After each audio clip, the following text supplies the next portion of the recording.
At my cousin Sarah's wedding, I stood before the seating chart in confusion. My name was missing. Not a typo, not a misplacement, just gone. I glanced across the ballroom where distant relatives, those we only saw at funerals or reunions every 5 years, were seated at tables with names written in ornate calligraphy, glasses clinking in celebration. They were clearly expected, welcomed. Before I could fully process the snub, a woman approached from behind. Her designer dress, stiff, posture, and steely expression were unmistakable. The mother of the groom, Sarah's new mother-in-law, whose reputation had already made the rounds in family gossip, stood before me with a smile that was anything but kind. "Oh," she said, voice smooth with rehearsed superiority. "We assumed you'd be too busy serving to need a seat." I stared at her. The insult, cloaked in polite venom, hung in the air. I didn't reply. I simply turned and walked to the gift table, retrieved the envelope I'd carefully placed there just minutes before, containing a $15,000 check. I'd written as a wedding gift and held it high. Didn't realize a $15,000 check only bought me humiliation. I said evenly, "Good thing refunds exist." The room froze. Every whisper died mid-breath. Forks halted mid-air. All eyes snapped toward me. Then, silence. Without another word, I turned and walked out, my shoes echoing across the marble floor. Moments later, I heard hurried footsteps behind me. I turned to see Sarah, still in her gown, gripping the lace at her waist, running after me like a scene out of a drama she never intended to star in. I'm 32, and I never imagined my cousin's wedding would become the most satisfying act of quiet revenge I'd ever carry out. But that night, that changed everything. It had all started 3 months earlier when Sarah's invitation arrived, elegant. Cream paper with gold foil, the kind of envelope that makes you sit a little straighter when you open it. We weren't especially close growing up, but we were family, and I had done well in life. My tech consulting firm was thriving, and I believed in showing up generously when it mattered. Sarah had called when I RSVP'd, her voice filled with both excitement and stress. She explained that her fiance's mother had taken control of most of the wedding planning.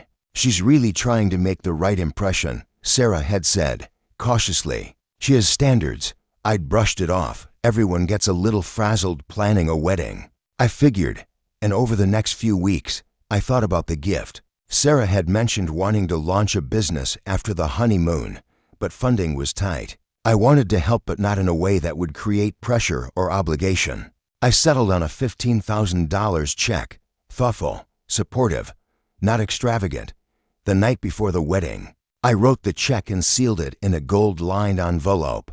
The venue itself was straight out of a luxury bridal magazine, an exclusive country club with columns, chandeliers, and a lawn that looked hand-painted. Most of our family came from modest backgrounds, but this place screamed old money. I arrived in my best tailored suit, feeling proud, excited, ready to celebrate my cousin's big day. I greeted Aunt Linda, Sarah's mother, who looked visibly uneasy. Her hug was warm, but tight. Her eyes darted past me, and her voice carried a strange tension. I wondered then if something was off. When the announcement came for dinner seating, I walked toward the seating chart with the other guests, scanning the board for my name. Once, then twice, then a third time, slower. It wasn't there. I started checking tables, thinking maybe it was a printing mistake and a place card had still been set. But again, nothing. Then I saw them, at table 12, distant cousins I hadn't spoken to in years, comfortably seated and laughing like they belonged. I felt a wave of cold realization wash over me. That's when I felt her presence behind me, the mother of the groom. She gave me a once-over, a rehearsed smile on her lips. "We assumed you'd be too busy to sit down," she said sweetly, voice tinged with steel. "You look more like someone who'd be comfortable helping in the kitchen." The words stung, even wrapped in velvet. We had to make hard choices about who really belonged at the family celebration. She continued, "Limited space, you understand." The implication couldn't have been clearer. This wasn't about logistics. It wasn't about space. It was personal. I wasn't welcome. I looked around again. Uncle Tom, who still hadn't repaid a loan I gave him 2 years ago, was seated at a prime table. Sarah's college roommate, someone I'd never met, was front and center. Even those barely connected to the family were comfortably placed, and I was being treated like invisible staff. Something in me snapped, not in anger, but in clarity. I strode to the gift table, picked up my envelope, held it high above my head, and announced to the entire hall, didn't realize humiliation was part of the package. Good thing I kept the receipt. Silence, utter, stunned silence. The mother-in-law's face fell instantly. The smugness vanished. People turned to stare, and $15,000 suddenly meant a whole lot more in that room than it had 5 minutes earlier. Without waiting, I tucked the envelope back into my jacket and walked to the exit. Heads turned. Mouths hung open. Just as I reached the lot, heels clicked behind me. Sarah, out of breath, tears threatening to spill, dress gathered in her hands to keep from tripping. She begged me to wait. She caught up, eyes wide with panic.